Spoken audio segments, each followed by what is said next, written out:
You ask Tiger to calculate. This deals with linear inequalities with one unknown. The final result is h equal or greater than 4. Let's solve it step by step. Group all constants on the right side of the inequality. Subtract 1 from both sides.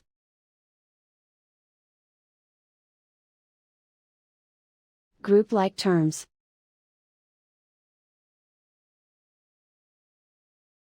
Simplify the arithmetic.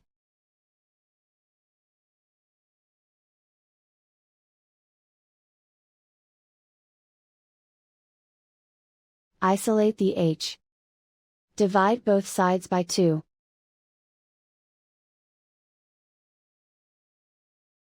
Simplify the fraction.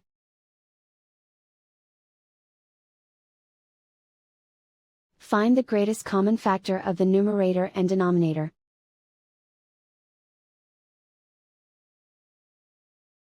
Factor out and cancel the greatest common factor.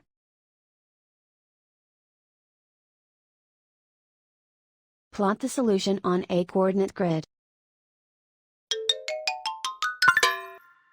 And so the final result is h equal or greater than 4.